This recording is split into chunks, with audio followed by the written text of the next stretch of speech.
falar com outro período que vocês têm depois do recreio aí, já fico de fora. Professor, pede para ela falando de biologia, que tem 2 períodos. Então, né, bem tranquilo, é mais fácil. Bom, gurizada, a gente estava falando na última aula, sobre a ditadura na Argentina, e a gente viu pelo menos aquela parte ali sobre como que a gente encerrou aquela última aula falando como que se deu os movimentos para o início de mais um período ditatorial naquele país, lá em 1976. Eu vou pegar aqui por base a página 22, certo? Que fala sobre o processo de reorganização nacional daquele país, né? Principalmente aqui no caso, falando, né, de um plano econômico que, depois, se não for a mesma coisa, a gente pode arrumar depois, não tem erro. Medidas na junta que beneficiaram setores agroexportadores e estimularam o mercado de capitais, mas que provocaram um grande aumento na especulação financeira e a diminuição nos investimentos do setor fabris, deixando uma forte desindustrialização no país e levando a economia a uma retração e a um aumento das taxas de desemprego naquele país. E também, talvez o ponto mais crucial aqui da ditadura militar argentina de 76 até 1982, principalmente a questão da violência. Né? No início do regime, os alvos principais da máquina repressiva, grupos de esquerda, mas também trabalhadores, estudantes, profissionais liberais, empresários, religiosos, passaram a serem perseguidos, as centrais sindicais sofrendo intervenção, partidos políticos proscritos, prisões arbitrárias, torturas, assassinatos, dentre outras atrocidades aqui cometidas nesse país. Agrupamentos paramilitares atuando impunemente, ultrapassando os limites da repressão ideológica, se usando da máquina repressiva para obter vantagens pessoais. E justamente a Argentina passou por aquilo que alguns estudiosos chamam de terrorismo de Estado, tá?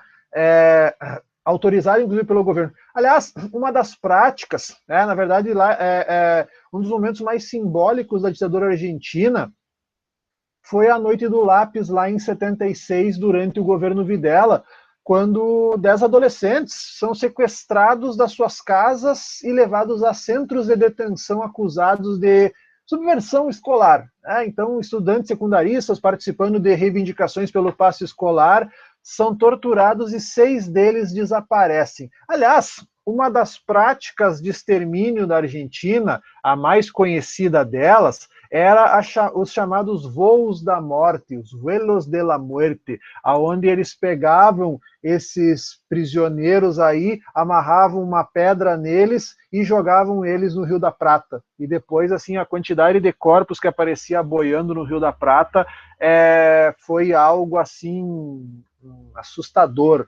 Nunca me esqueço de uma música, depois eu quero mandar essa música em separado para vocês, falando sobre esse episódio dos corpos boiando no Rio da Prata. Me faz lembrar de uma música do Ney Lisboa chamada E a Revolução. Eu vou mandar depois essa música. E aí tem uma parte que fala boiando no Rio da Prata. Daí, como na época que eu escutei essa música eu não entendia muita coisa, eu ficava como assim boiando no Rio da Prata? Aí eu fui vendo na verdade que quem boiava no Rio da Prata eram os corpos daqueles que o governo argentino prendia e depois jogava de avião no Rio da Prata. Então, esses foram os voos. Aliás, esses voos da morte também foram praticados no Chile, lá do Pinochet também foi aplicado. Tá? Bom, turma, vamos seguindo ali na página 23, né? Vamos seguindo ali na página 23, porque, na verdade, pegando o caso da Argentina, apesar da repressão... Eu não sei se é a minha internet ou tá travando tudo para mim. Tá cortando o teu sinal, Luísa. Pra mim tá tranquilo aqui. Não, digo, a voz da Luísa tá cortando ali, não sei, o áudio tá ruim.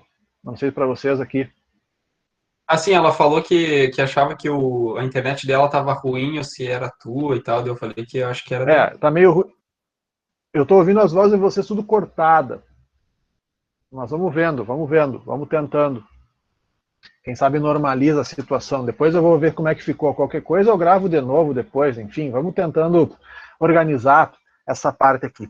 Bem, tá ruim de todo mundo também, na verdade, né? Então tá acontecendo isso. Eu ouço vocês cortados e talvez vocês me ouçam cortados. Então, às vezes pode acontecer realmente, dar problema de transmissão aqui. Mas depois, como eu disse, caso depois eu vou verificar depois como é que ficou a gravação e se ficou cortado, daí eu edito e mando de novo, enfim, posso fazer uma gravação à parte vendo. Bom, gurizada, pegando ali na página 23, né, 23, apesar da repressão, então, vários grupos de resistência se organizaram nesse período. Então, a gente pode falar ali as Mães da Praça de Maio, as Mães da Praça de Maio, fundada em 77, reunindo mães de desaparecidos políticos, que passou a se manifestar regularmente na Praça de Maio, em frente à Casa Rosada, que era o Palácio Governamental em Buenos Aires, para obter informações sobre o paradeiro das vítimas da repressão política, que começou muito forte lá em março de 76, e em 77 ainda estava muito grande. Muitas dessas mães acabaram se tornando, posteriormente, vítimas do regime, mas não impediu que essa associação prosseguisse na sua luta, tanto durante a ditadura, quanto depois no processo de redemocratização do país. Aliás, além do movimento das Mães de Maio, há também o das Avós da Praça de Maio, que buscam informações sobre o desaparecimento de crianças durante a ditadura. Crianças que foram sequestradas enquanto seus pais eram presos ou mortos pelo regime militar e adotadas por famílias de dentro e de fora da Argentina. Então, só para vocês terem uma ideia, até fevereiro de 2016, a ação dessas avós conseguiu identificar quase 120 crianças envolvidas nesse cúmulo. Aliás, turma, mais uma vez, volto a recomendar para vocês vocês assistirem o episódio Argentina daquela série que tem no YouTube, Memórias do Chumbo. Conta lá o caso de na verdade, o caso é uma menina que os pais eram uruguaios, que os pais eram argentinos, na verdade, os pais dela eram argentinos, foram presos e mortos, e ela foi adotada por uma família uruguaia.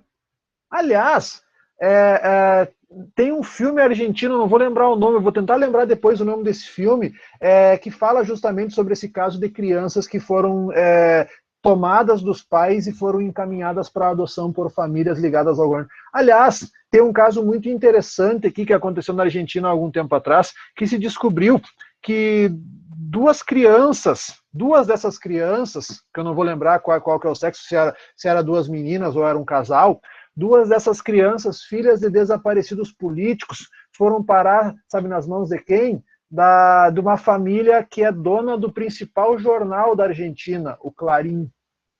Então, para vocês verem, imagina, né? Os filhos desaparecem, as crianças desaparecem, certo?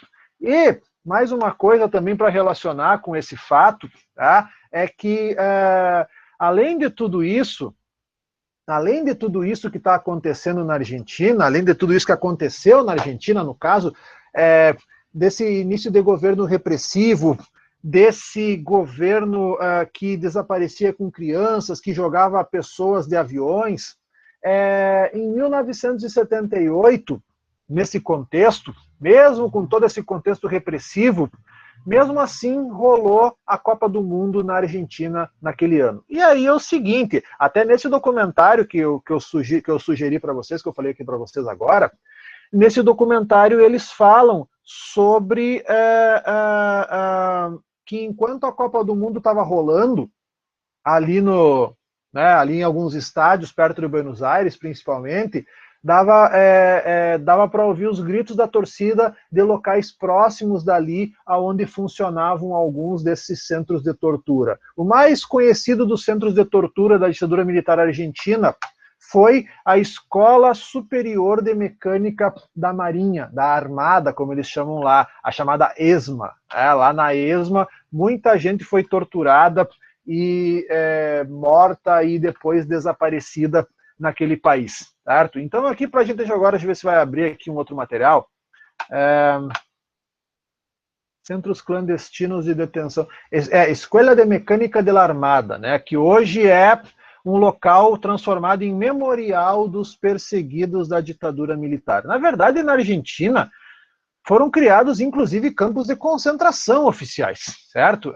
Centros clandestinos de detenção, onde se torturavam aqueles que se acreditavam ser comunistas, e unidades especiais formadas por policiais militares que sequestravam inimigos políticos. Durante a ditadura argentina, chegaram a funcionar cerca de 340 CCDs, que eram esses centros clandestinos de detenção, aonde passaram por eles entre 15 e 20 mil pessoas, e 90% delas foram mortas. Mas não são números exatos, porque como os centros eram clandestinos, nem todos produziram documentação sobre os detidos. Então, como é que funcionava? Quando eles chegavam ao centro, os prisioneiros eram totalmente isolados, incomunicáveis, tinham seus documentos recolhidos, recebiam um número de identificação, iniciavam-se em sessões, e aí se iniciavam sessões sistemáticas de tortura para obter informações sobre pessoas que muitas vezes não eram sequer suspeitas de atividade subversiva, não tinha prazo para ficar detido, as pessoas ficavam ali até que o regime decidisse pelo seu desaparecimento ou transferência para o serviço penitenciário, caso fosse possível forjar um crime pelo qual aquele preso pudesse ser punido, e aqueles que eram, então, condenados ao desaparecimento eram dopados, amarrados e ainda vivos lançados no Rio da Prata ou no Atlântico. E podiam ser fuzilados, embora esse método criasse dificuldade para a ocultação de cadáveres. Então, assim, gente... aliás, um dos principais problemas, gente, na Argentina, aliás, até hoje, porque assim, e segundo, olha um dado aqui, segundo a Comissão Interamericana de Direitos Humanos, em 79, só 1/8 dos desaparecimentos decorrentes do terrorismo de Estado era de militantes que haviam optado pela luta armada. A maioria das pessoas atingidas pela repressão não participou de guerrilhas e nem participava de organizações de esquerda. Então, só para vocês verem. Por exemplo, psicólogos e sociólogos eram perseguidos por causa de suas profissões, tidas como não confiáveis. Jornalistas e advogados também eram alvos da repressão. Professores, obviamente, religiosos, assistentes sociais, todo e qualquer suspeito de atividade subversiva na Argentina era detido. Bom, um caso muito emblemático, um caso muito emblemático aqui na Argentina, um caso muito emblemático foi o caso do padre Carlos Mujica, integrante do movimento de sacerdotes para o Terceiro Mundo,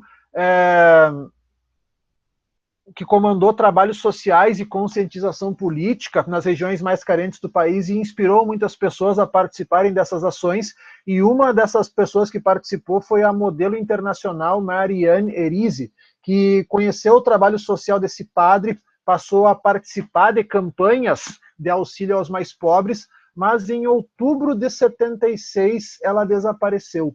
E documentos comprovam que ela foi presa, torturada e eliminada. Bom, o próprio padre Mujica, ele foi assassinado pelo governo em 74, antes mesmo da ditadura começar no país. Falando sobre a Copa, falando sobre essa Copa, na verdade, assim, a Copa, quem organizou a Copa de 74, ela começou ainda no tempo do governo Perón. Só que é o seguinte, gente, a Copa, ela estava associada à figura do Perón, e na verdade o que acontece? Ali em 76, os militares argentinos estavam tentando apagar a memória do Perón. Inclusive, o que aconteceu, gente? A Copa do Mundo de 78, ela foi a oportunidade que a ditadura viu para renovar a simpatia dos seus apoiadores e conquistar novos, fortalecendo-se para continuar a sua guerra contra a chamada subversão. O evento teve resultados ambíguos. Ele melhorou a imagem do governo argentino, que recebia muitas denúncias e pressões internacionais, Mas também, com a Argentina como sede da Copa do Mundo, aumentou ainda mais as denúncias contra o regime. Então, em vários países foram organizados protestos para boicotar o Mundial. Havia pressões, por exemplo, do governo dos Estados Unidos.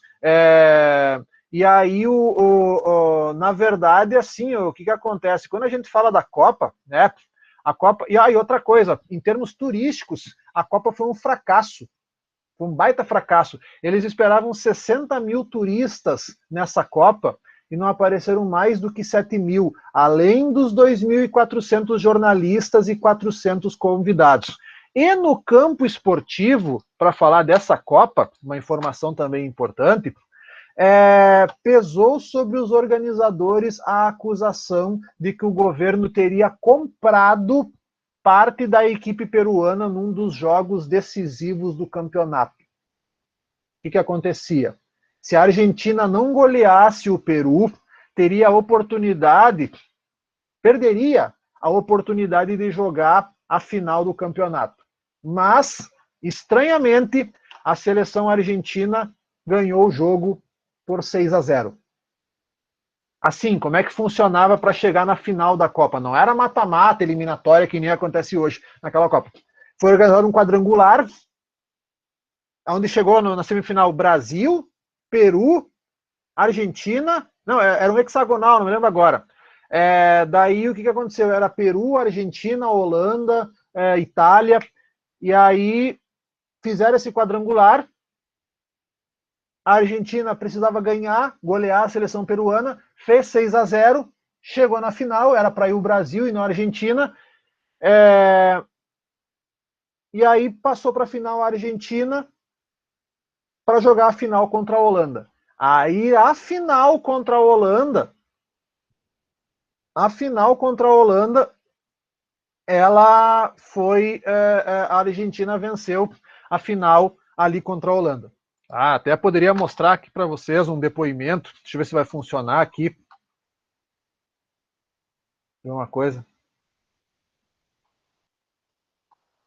Eu acho que eu não mostrei esse material para vocês. Deixa eu interromper aqui, eu quero mostrar agora.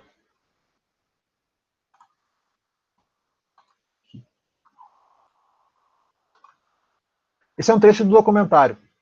Acho que eu não mostrei ele para vocês. Pelo menos esse aqui, acho que não. Deixa eu fechar minha câmera aqui para não dar problema. Nos sacaron a varios. A mí me subieron a un Peugeot 504 verde musgo. Salimos de la ESMA y fuimos por la calle Republiquetas, recuerdo, hasta la avenida Cabildo.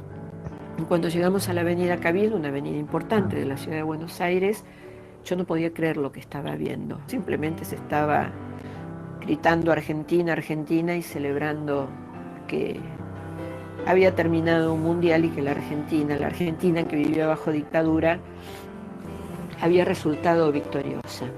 Y entonces, en ese micromundo que era ese auto, sí, yo sentía que me asfixiaba, que la cabeza me iba a estallar. Entonces le pedí permiso a Febres, que era el jefe de la columna, como se decía en ese momento, que me dejara parar para mirar, como ese auto tiene una puertita que se abre en el techo, que yo quería mirar. El tipo me autorizó, yo me paré en el asiento y ahí ya mirando directamente, sin vidrios, mirando esa multitud, tuve otra certeza similar a la de que si ellos ganaron, nosotros perdimos, que fue: si yo me pongo a gritar que soy una desaparecida, nadie me va a dar pelota.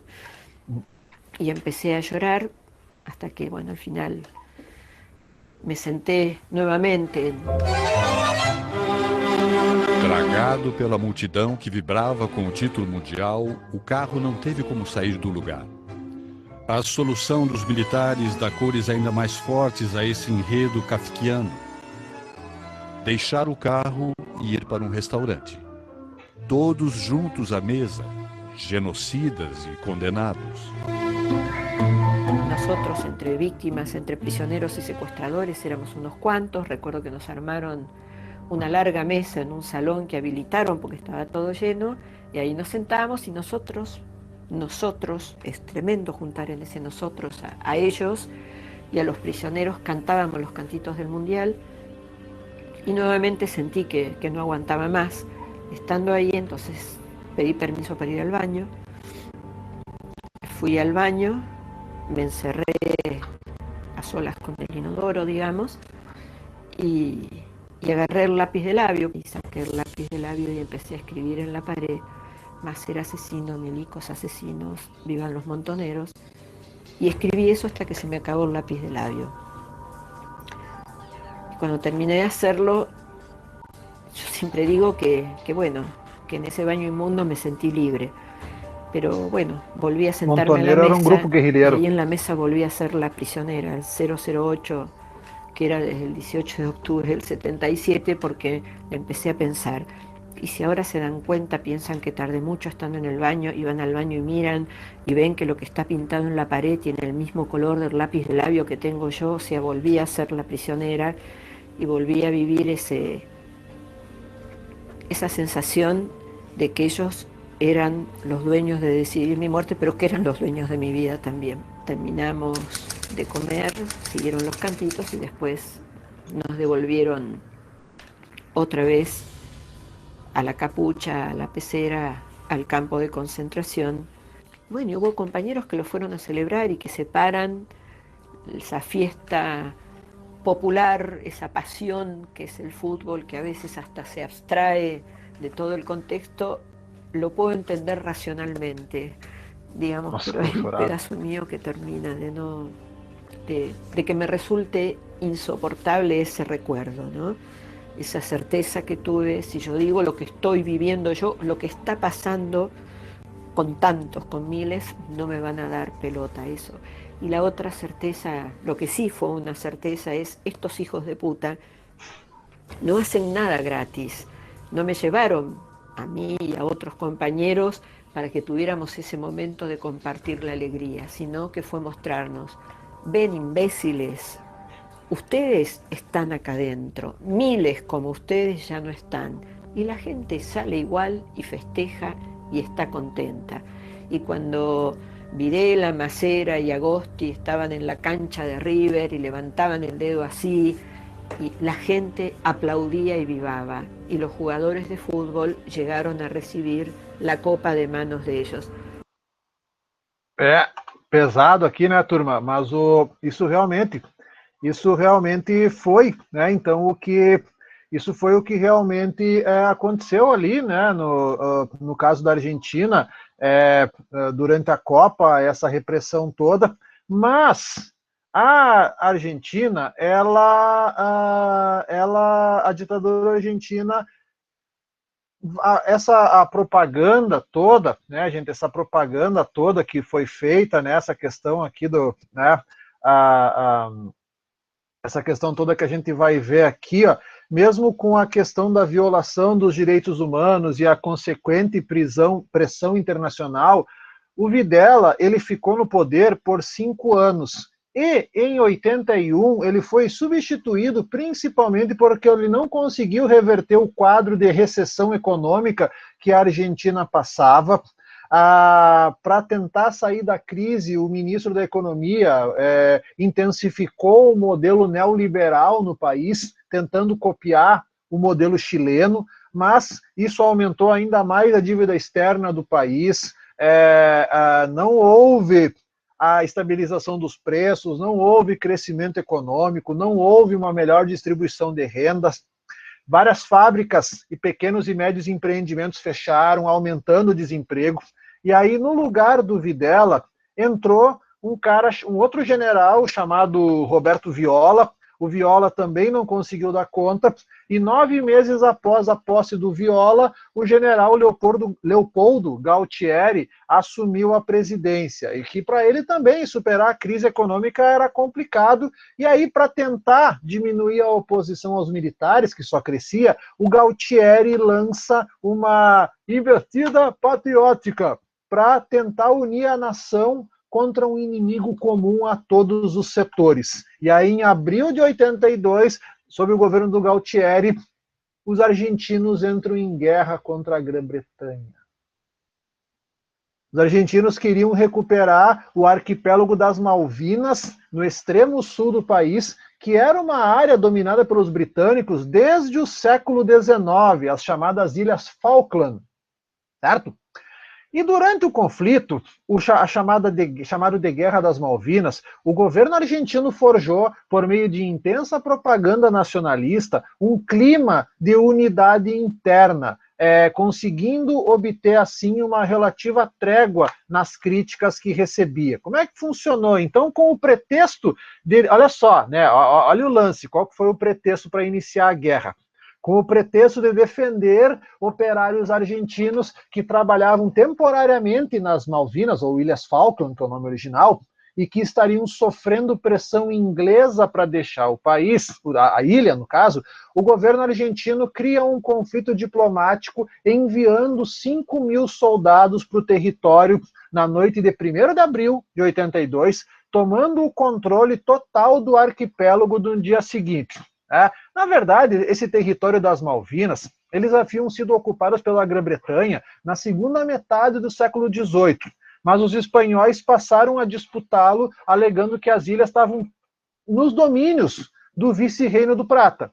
E aí, por volta de 1774, os ingleses abandonaram essas ilhas, elas voltaram a fazer parte do domínio espanhol.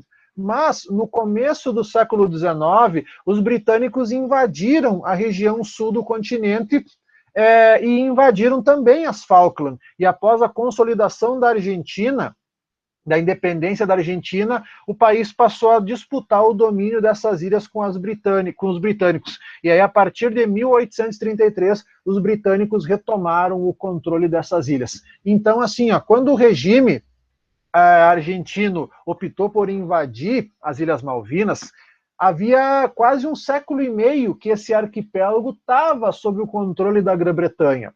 O Ariel Palacios, aquele jornalista famoso, ele lembra que a última experiência bélica argentina havia sido na Guerra do Paraguai, e a única experiência de combate que as tropas argentinas tinham era para reprimir civis e guerrilha. Então, se você for pegar, por exemplo, 70% dos soldados argentinos enviados para essa guerra era recruta.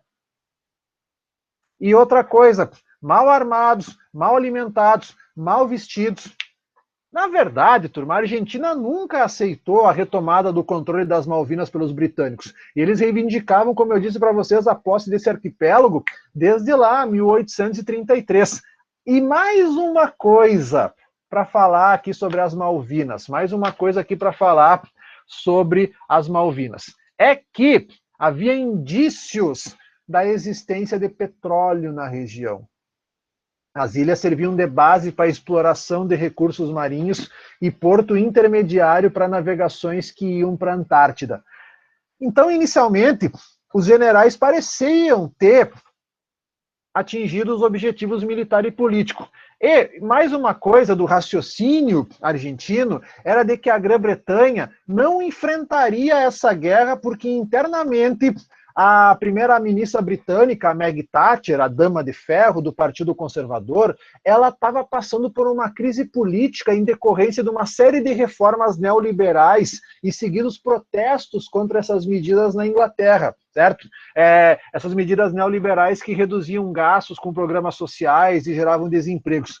E o Galtieri, ele também achava, né, que os Estados Unidos cumpririam acordos de ajuda mútua em caso de ameaça a um dos países do continente americano. Mas nada disso aconteceu. Os britânicos não aceitaram passivamente a invasão da ilha e os Estados Unidos apoiaram a Grã-Bretanha.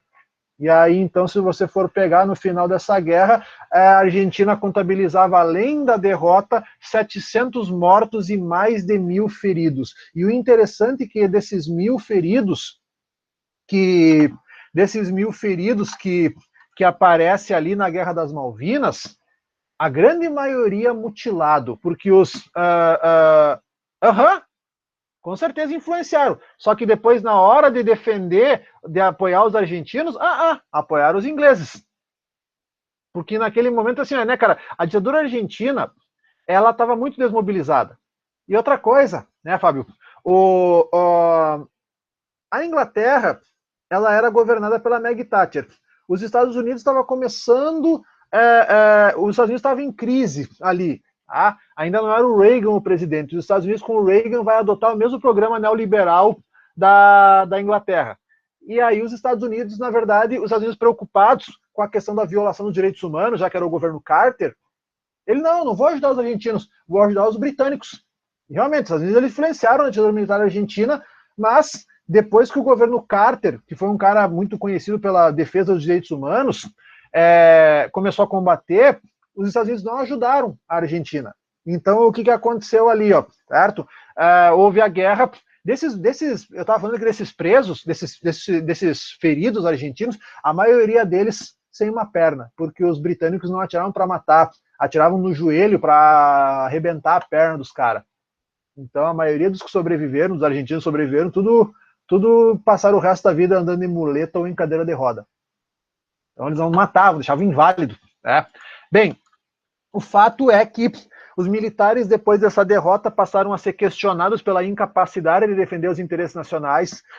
O governo Galtieri vai ser muito contestado. A economia passava por uma das piores crises da sua história, uma grande dívida externa, inflação alta, desemprego alto, capacidade produtiva reduzida. E no segundo semestre de 82, diante dessa forte reação ao regime, o governo convoca eleições presidenciais para 83. E aí o Raul Alfonsín sai vitorioso e 2 meses depois toma posse como presidente do país. E aí a Argentina voltava novamente a ter um civil. O processo de redemocratização foi muito tenso.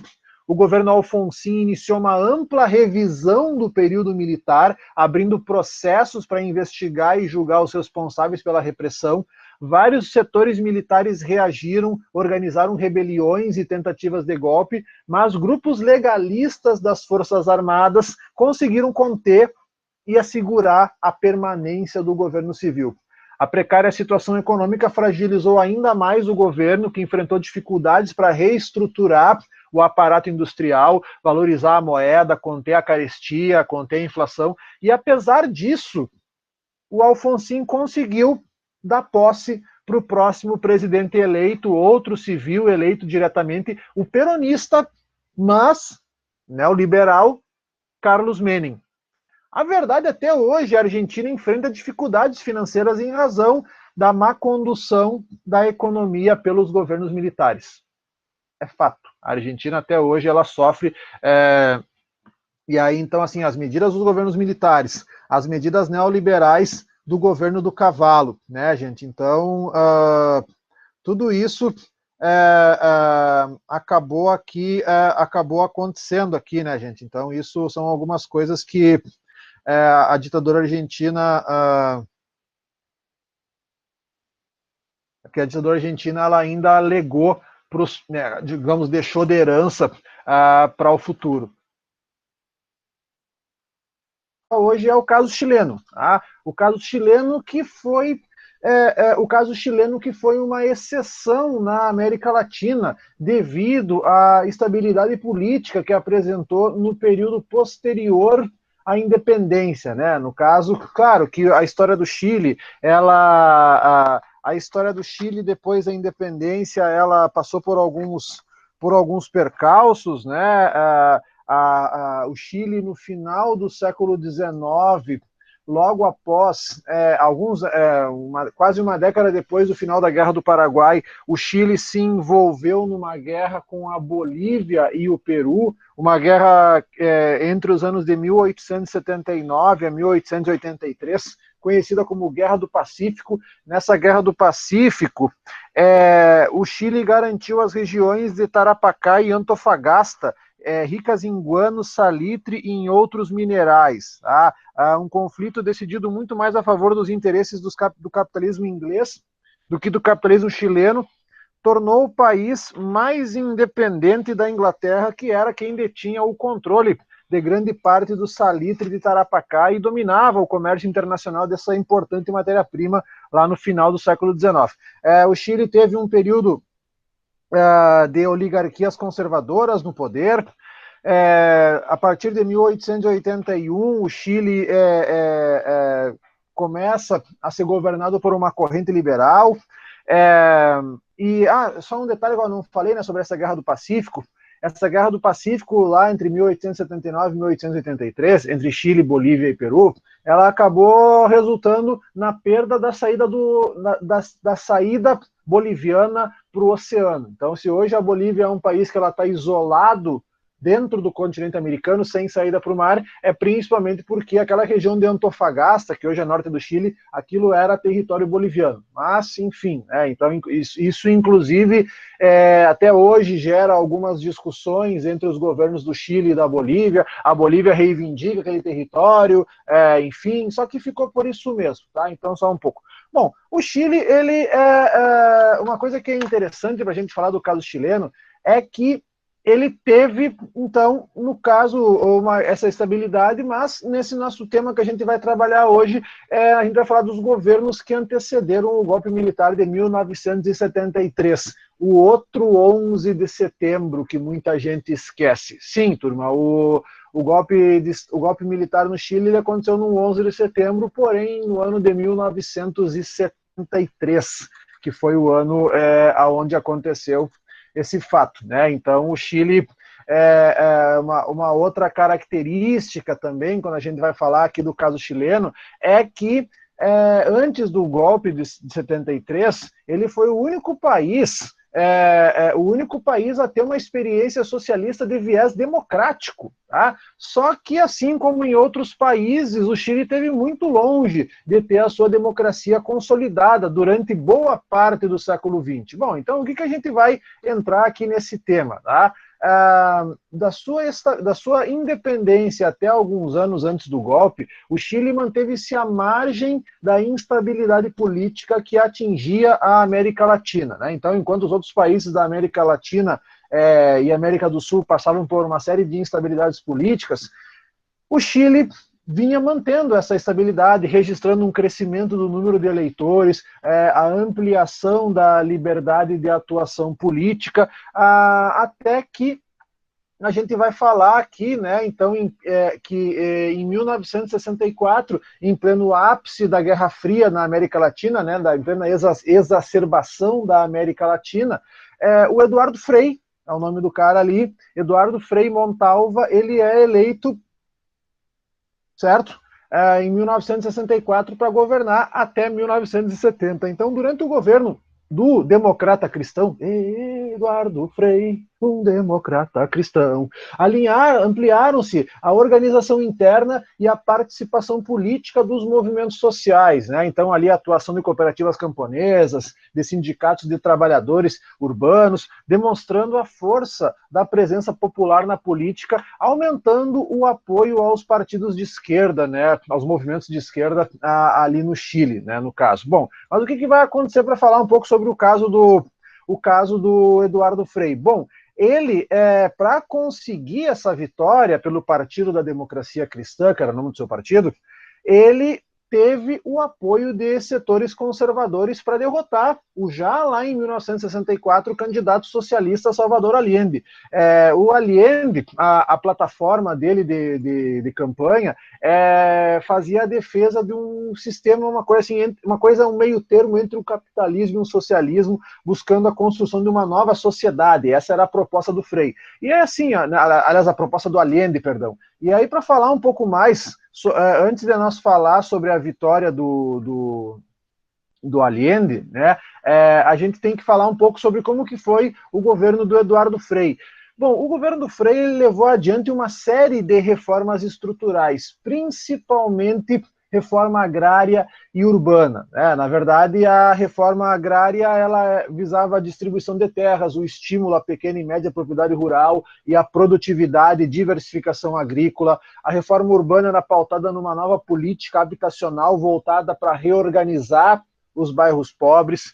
O governo Frei iniciou a nacionalização e a exploração do cobre, que era a principal fonte de renda do Chile desde o século XIX, só que o governo Frei acabou fracassando em alcançar uma melhoria econômica esperada ou resolver problemas crônicos que o Chile passava, como principalmente o abismo social entre ricos e pobres. Esse era o Chile até 1970. A inflação alta levou o Chile a uma recessão econômica, ao aumento do empobrecimento da população, e ao mesmo tempo os grandes proprietários de terra eles foram retardando a reforma agrária. Até que no final de 1969, vários agrupamentos de esquerda se unem e formam um partido chamado Unidade Popular, que vai lançar a candidatura do médico Salvador Allende para as eleições presidenciais que seriam realizadas em 1970. Então, ali no material de vocês está dizendo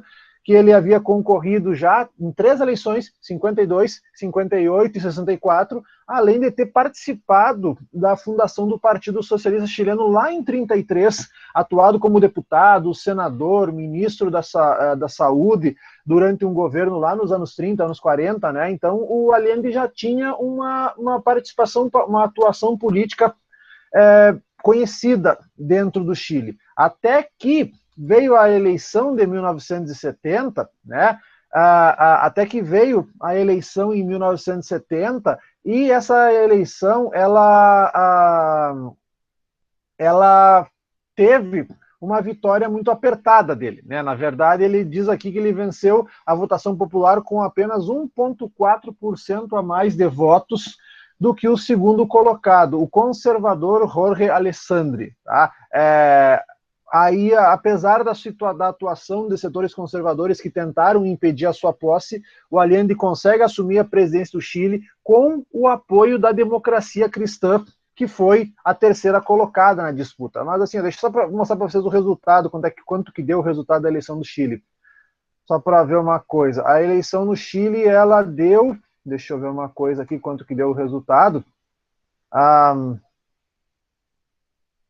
Bom, esse Jorge Alessandri, só para situar vocês, ele havia sido presidente do Chile entre 58 a 64. Era simpático aos Estados Unidos, havia prometido um capitalismo modernizante no Chile, ali de 58 a 64, mas não conseguiu atrair investimentos. O seu mandato terminou em 64 com muita recessão, desemprego, conflitos trabalhistas.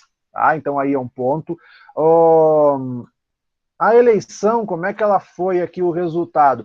O Allende teve 36,3% dos votos, o Alessandri recebeu 34,9%, e o terceiro colocado, um cara chamado Radomiro Tomic, que era da democracia cristã, conseguiu, deixa eu ver quantos porcentos, 27,8%. A diferença de votos, gurizada, foi de apenas 30 mil a mais para o Allende. Certo? Mas, de todo modo, para os partidários da esquerda, né, enfim, democracia cristã, grupos de esquerda, mas né, foi uma vitória esmagadora, e o povo foi para a rua comemorar, enfim, foi um resultado bem,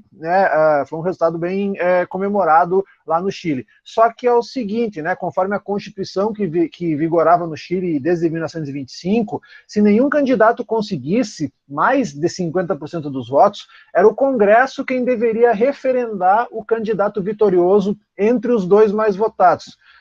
Só que daí o Alessandri se recusou a reconhecer a vitória do Allende, qualquer semelhança é mera coincidência aí, né, com a história mais recente, e começou a negociar com os políticos de partidos conservadores que compunham o parlamento para impedir que validassem a vitória do Allende. Só que os parlamentares, então, para ratificar a vitória do Allende, eles decidiram exigir dele um pacote de emendas constitucionais que garantissem liberdades civis e participação dos democratas no governo. Então, tipo assim, jogaram um verde com o Allende, certo? Mas o Allende acabou aceitando o acordo. Bom, uma outra coisa aqui também para falar do início do governo Allende, tá? Uma outra coisa para falar aqui do início do governo Allende, numa época onde a América Latina vivia majoritariamente sob influência dos Estados Unidos, o projeto político e social de Allende, chamado de Via Chilena para o Socialismo, ele visava realizar transformações profundas na sociedade e economias chilenas para acabar com as desigualdades no país, pela via democrática, né? Não por uma revolução, assim, como havia acontecido em Cuba, principalmente a partir de 60, né, que Cuba começou a dar uma radicalizada, né, e começar a fazer essas reformas que, enfim, acabaram levando Cuba a se tornar um país socialista naquela época, tá? Mas é claro que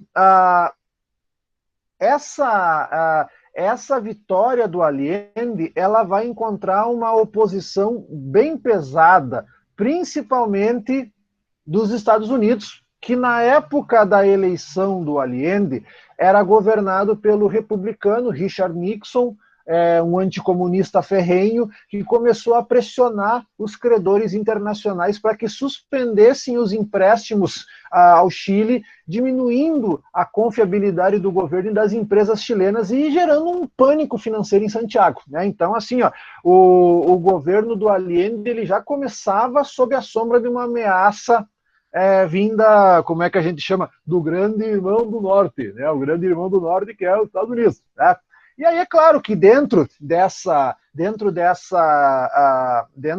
questão aí da vitória do Allende, como fala ali a sua política, ela vai ser voltada, a principal estratégia do seu governo seria viabilizar a passagem ao socialismo, consistindo na transferência gradual dos meios de produção para o Estado.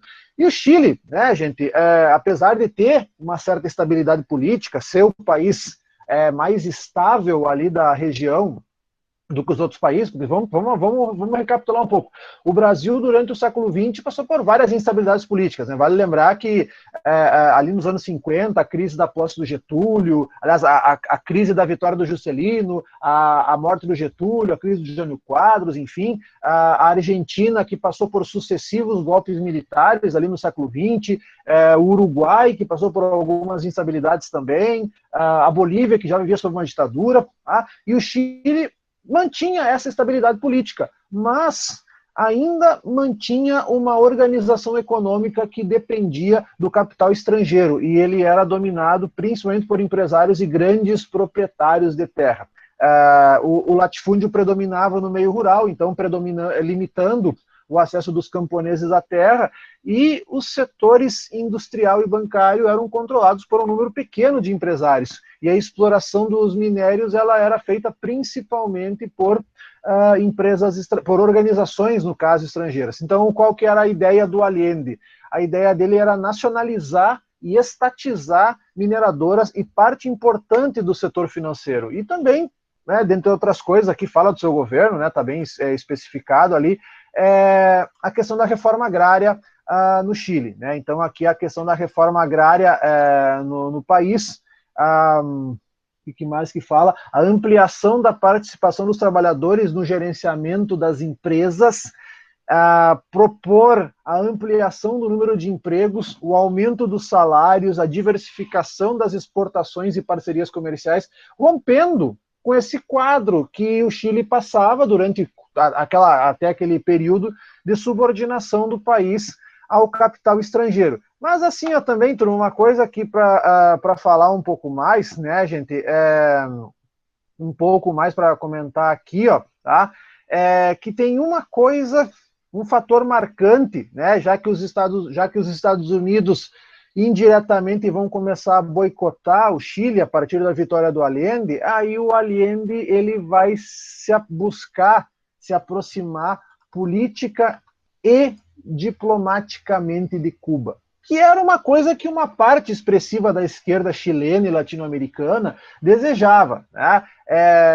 As tratativas entre os dois governos de esquerda, embora diferentes, porque assim, o regime cubano ele foi resultado de uma revolução social e o Allende de uma eleição democrática, acabaram gerando uma visita ao Chile do Fidel Castro, e o Fidel Castro ficou 24 dias no Chile, ali final de novembro, primeira metade de dezembro, e o interessante é que é o seguinte, essa visita do Fidel Castro ao Chile, ele foi recebido tanto com manifestações favoráveis quanto contrárias à sua presença no país, o que não era uma coisa muito comum para Fidel Castro, né? Porque em outros países socialistas que o Fidel Castro visitava, ele era recebido como um herói. E aí o Fidel ficou esse tempo todo lá, ele proferiu uma série de discursos inflamados que acabaram acirrando ainda mais os ânimos das classes média e alta chilenas, que temiam reformas mais radicais, mas uma coisa que assim, ó, né, gente, e aí isso gerou todo um clima de confronto entre o Allende e a direita chilena, liderada pelas Forças Armadas e apoiada pelos grandes empresários e parte da classe média, que levou o Chile, que vai levar, né, o Chile a um golpe de Estado, como a gente vai ver mais adiante. Bom, o Fidel Castro, ele era um crítico do modelo de socialismo do Allende, e crítico do próprio Allende, e ele disse, hermano, teu regime vai cair pelas mãos dos militares. E ele diz, Allende, se tu quer permanecer no poder, arma a tua população para defender o teu governo. Mais ou menos assim. Deixa eu mostrar para vocês um trecho bem curtinho, só um pouquinho. Deixa eu fazer um negócio aqui para mostrar para vocês. Eu quero mostrar para vocês um trecho, vamos ver se vai dar certo aqui, se não vai me dar alguma outra coisa. Aqui, ó. Um discurso, só um pequeno fragmento, né, cara? Porque discursos do Fidel Castro, historicamente, duram 4, 5 horas, né? Mas dá uma olhada nesse trecho aqui. Só um pouquinho. Só um minutinho. Momento. Começou a Blubuélia. Uno de los problemas que tenga el país hoy, ¿quiénes son? Durante tanto tiempo fueron los que controlaron la tierra y lo controlaron todo. ¿Y qué le dejaron al país? Nada. Lo dejaron rico. Lo dejaron pobre. El pueblo ahora tiene que sufrir sus consecuencias. Y cuando vengan con esos trucos, decirle, váyanse al diablo, que ustedes son los culpables de todos los problemas que podamos tener.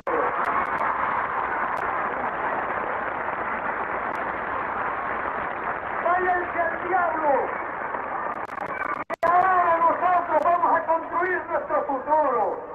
Váyanse al diablo, que ahora nosotros somos dueños de nuestro cobre, de nuestro hierro, de nuestro salitre, de nuestras industrias fundamentales y las industrias fundamentales que nos faltan. Hay que decirle, váyanse al diablo. No vengan a engañar al pueblo humilde. No vengan con tan canto de sirena. No vengan a hacerle cuento a los obreros, a los humildes, a los explotados, porque los obreros, los humildes, los explotados, estamos unidos, estamos firmes y no nos van a volver a engañar nunca jamás.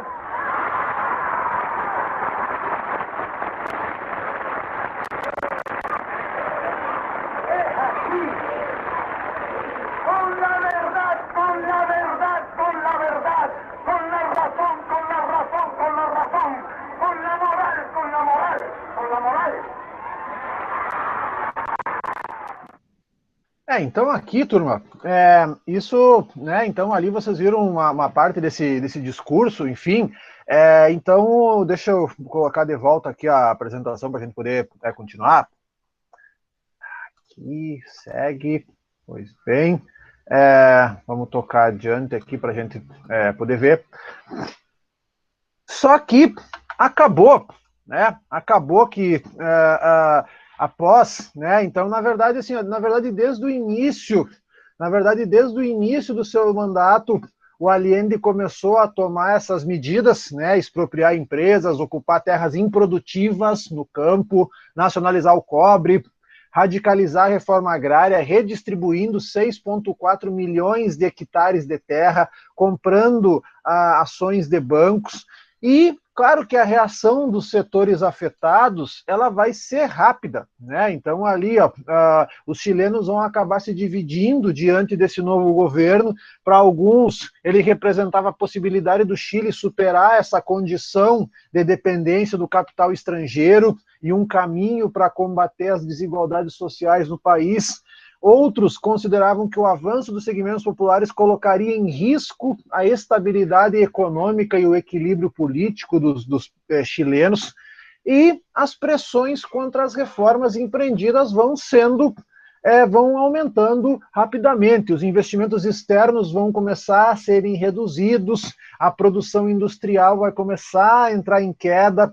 empresas estrangeiras com medo de que seus interesses no país fossem afetados, reagiram às medidas do Allende, até estimularam conflitos internos para desestabilizar o governo. E aí, turma, né, é claro que também uma outra coisa da crise, aliás, e essa oposição entre direita e esquerda vai se intensificar cada vez mais, a radicalização vai se aprofundar já em 71, já no início do mandato do Allende, quando o ministro do Exército é assassinado numa tentativa de golpe de um grupo de extrema-direita e do ministro do Interior em retaliação ao seu papel num massacre numa região chamada Puerto Montt, onde trabalhadores sem recursos ocuparam um terreno improdutivo e foram mortos supostamente a mando desse ministro. O Chile vai começando a passar, nesse tempo, né, por crise nos transportes, crise nas comunicações, que vão provocar o desabastecimento imediato de alimentos e bens de consumo, gerando insatisfações e protestos da classe média. E ali, nesse contexto, é que setores civis e militares vão começar a debater a possibilidade de deposição do presidente eleito. Então, assim, o desabastecimento de gêneros básicos vai começar a gerar descontentamento popular, as marchas das panelas se tornam comuns entre as várias classes sociais que não tinham comida e outros recursos de primeira necessidade. Aos poucos, o Allende vai perdendo o controle sobre vários grupos, tá? No campo e na cidade, movimentos começam a agir, e o Allende meio que começou a perder a mão ali de conciliar o seu projeto governamental com as demandas e as ações dos movimentos populares espontâneos que estavam começando a se formar, né? Então ali diz que, segundo um historiador chamado Alberto Adio, a via chilena para o socialismo não conseguiu conciliar a legitimidade institucional com as demandas revolucionárias, e por isso a relação entre o governo e os movimentos populares começou a ficar assim, balançada. E enquanto está acontecendo tudo isso, a direita iniciava uma forte campanha para voltar a opinião pública contra o governo. Então ali a direita era mais presente entre a classe média, que foi empurrada pelos velhos problemas econômicos, porque a inflação voltou, o desabastecimento de produtos por conta do boicote de empresários e comerciantes ao regime e as greves por aumento de salários nas empresas estatizadas. Tá? O governo chileno ele tentou ainda tomar algumas medidas, para conter esse desabastecimento de produtos. Ele criou um negócio chamado Juntas de Abastecimento e Preço, pedindo à população que vigiasse o comportamento dos produtores e comerciantes. Até conseguiram contornar o problema por um tempo, mas a oposição que enfrentava o nome dessas juntas, acusava essas juntas de comunismo. O comércio controlado resultou num desabastecimento para a classe média, que vai cada vez mais se alinhando com a oposição, e as relações do governo chileno com o poder legislativo ainda por cima vão começar a se degradar rapidamente. E uma outra situação aqui também é que as Forças Armadas chilenas, e aqui está um ponto que também é muito emblemático nesse caso, as Forças Armadas chilenas, conhecidas por seu profissionalismo e pela distância aparente que mantinham dos assuntos políticos, começou a preparar uma intervenção militar no Estado. O Allende, convicto da sua opção pacífica e legal, rejeitou vários apelos de apoiadores para agir militarmente contra a ameaça golpista, insistindo, né, o Allende, na busca de uma saída institucional. Isso também é uma outra coisa que aconteceu durante o governo Allende. Então, para tentar, já que houve também uma ruptura, uma degradação da relação entre o governo chileno e o legislativo, o Allende tentou resolver essa situação, tentando conciliar, convocando as Forças Armadas para o Ministério da Defesa e conseguindo algum fôlego para continuar as reformas que ele estava pretendendo. O Partido Nacional, um partido de direita, já pedia abertamente a deposição do presidente, enquanto que a Democracia Cristã protelava, dizendo não, vamos esperar as eleições parlamentares de 73, porque a gente acha que a Unidade Popular vai perder cadeiras. Então, assim, a partir de março de 73, a direita chilena vai aos poucos ganhando terreno por intermédio de atos de repúdio contra Allende, e a oposição ao governo Allende vai levar o país a uma situação insustentável. Então, aí a gente vai ver, nesse meio tempo, do início de 73 até a deposição do Allende, uma série de atentados, sabotagens, assaltos executados por um grupo de extrema-direita conhecido como Pátria e Liberdade, que promovia manifestações que acabavam em conflitos violentos.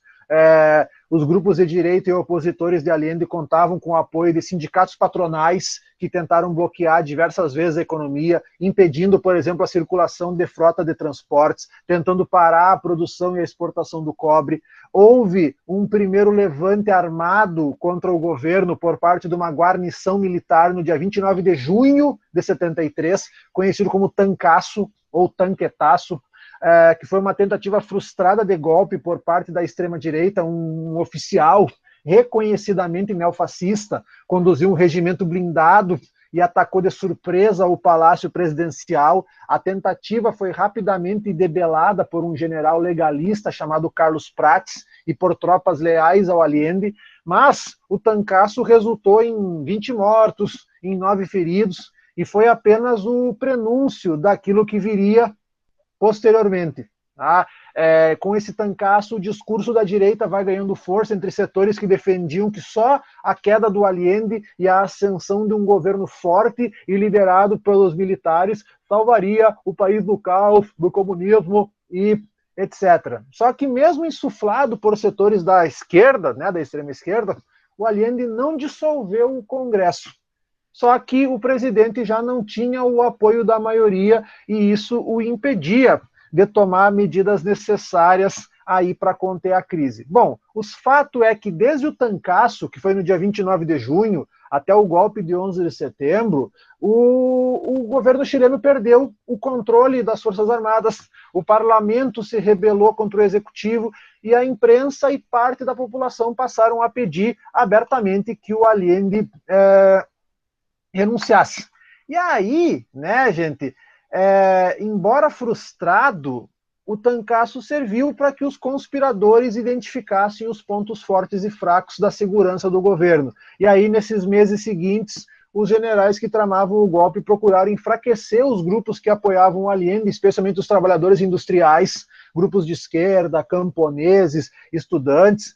Os conspiradores fizeram uso de uma lei chamada Lei de Armas, que permitia aos militares invadir fábricas, invadir fazendas, invadir universidades e favelas em busca de armas ilegais, muitas vezes agindo de modo violento. Não acharam muita coisa ilegal, mas foi um meio para intensificar a campanha contra a esquerda, denunciar o governo por ser imobilista, além de, com isso tudo, começar a treinar soldados, a espalhar o terror, a testar a reação dos subversivos, né, em como que eles se comportariam diante de um golpe. Nesse meio tempo, o governo norte-americano, por meio da CIA, que tinha grupos especializados em financiar oposição a movimentos de esquerda na América Latina, começaram a contribuir no financiamento das greves dos donos de frotas de caminhões, em eventos que foram amplamente noticiados pelo jornal e pela TV, todos contrários ao governo. Assim, né, fazendo essas greves, isso servia para... Sim, não, com certeza, né? Imagina, se eles iam defender o povo. Um dia um ex-aluno meu lá, que o exército defende o povo, ele defende o povo um escambau, tá? A gente sabe o povo que ele defende, né?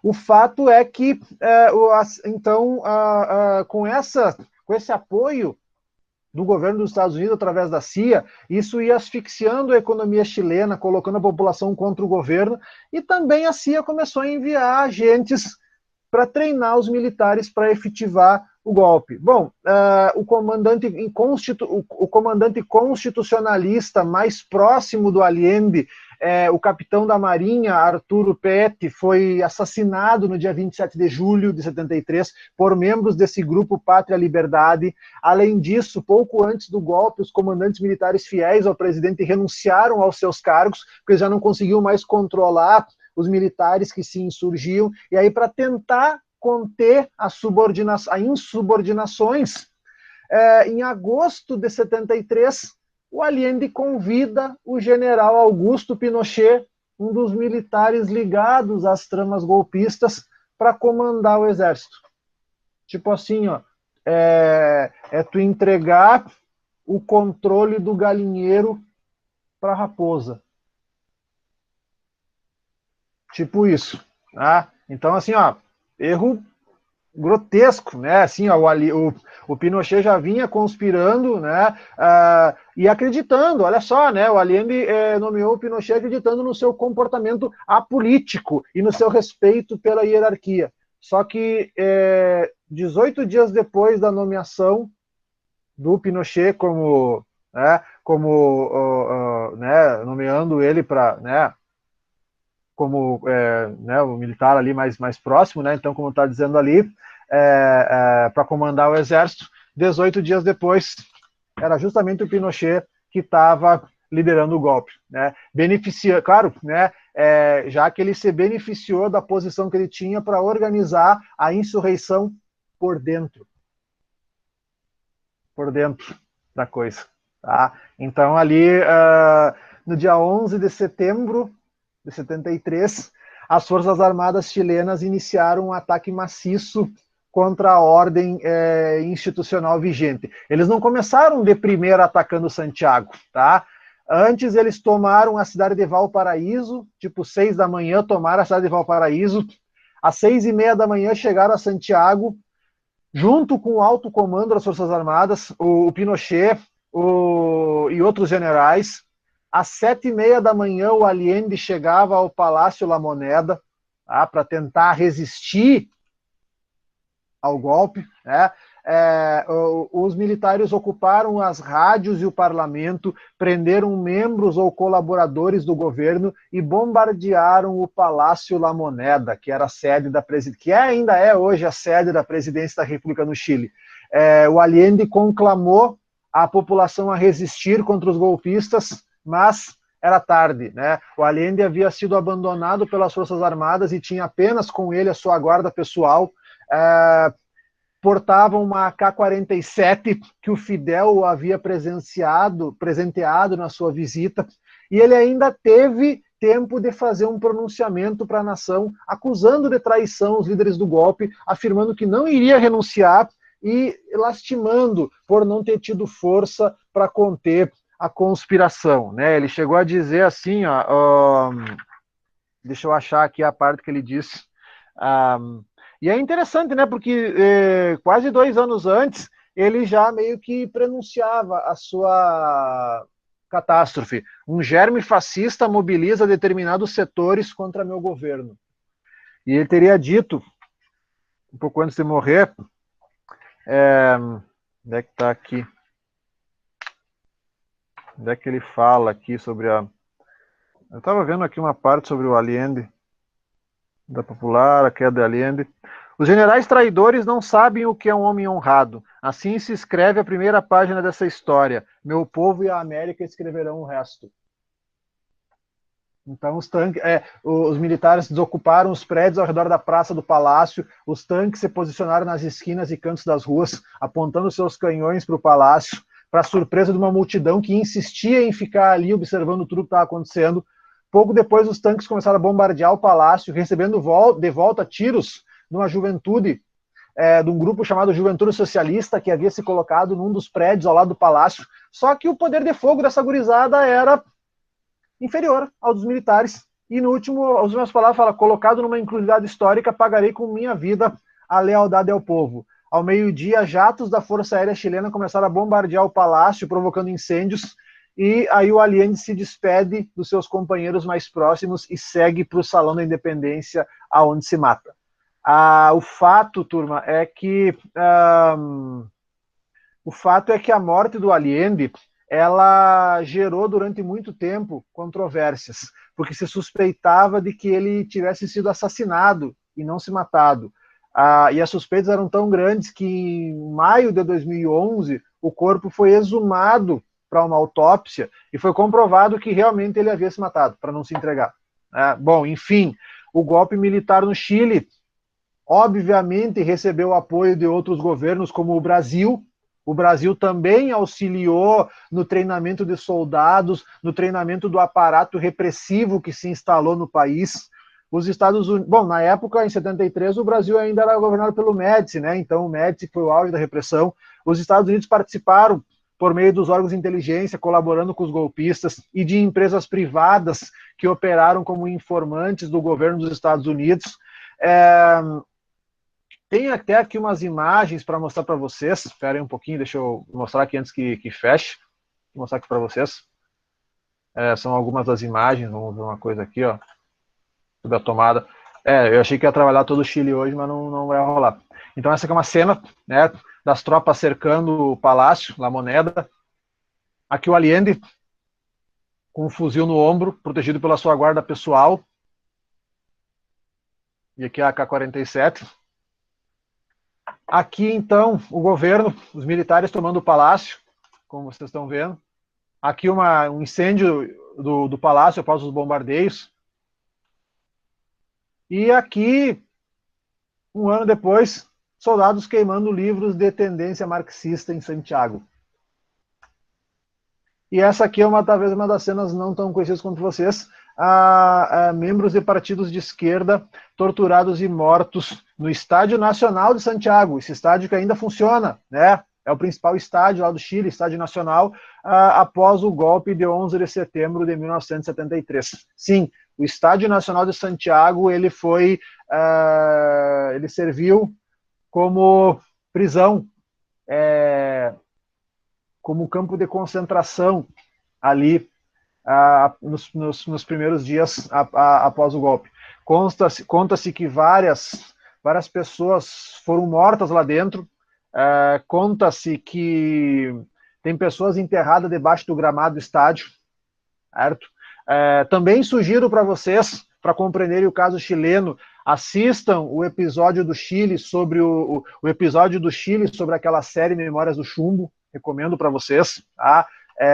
E aí, né, gente, e aí, como fala aqui, né, gente, no dia do golpe foram postos em operação mais de 40 centros de tortura e execuções em todo o país. Membros da UP, clérigos, políticos, simpatizantes do Allende foram presos e torturados.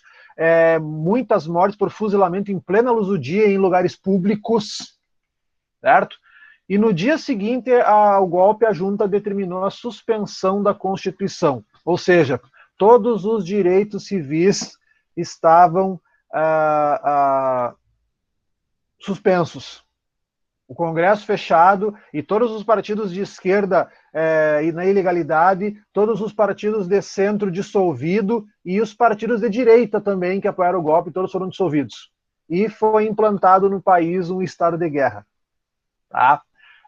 Sobre o caso Vitor Jara, né, eu queria mostrar para vocês hoje um material, mas não vai dar tempo aqui, eu deixo para mostrar o caso do Vitor Jara, e o caso também não tem a ver a sua morte, né, porque ele já vinha doente ali naquele tempo, mas o caso do Pablo Neruda, o poeta, né, que foi um dos mais importantes, mais importantes poetas do Chile, ele morreu pouco tempo depois do golpe, né? Na verdade, conta uma história, diz que tem uma história que quando o Pablo Neruda, no dia do golpe, os milicos invadiram a casa do Pablo Neruda perguntando se ele tinha armas, e aí ele respondeu, sim, eu tenho a mais poderosa de todas, apontando para uma caneta. Os caras ficaram ali, né? Ele já vinha meio adoecido, ele já vinha doente, acho que não sei se é um câncer, não me lembro. Essa aqui é a minha arma mais poderosa. Essa aqui é a arma que eu tenho. E aí Claro que não é essa aqui, né? Mas enfim.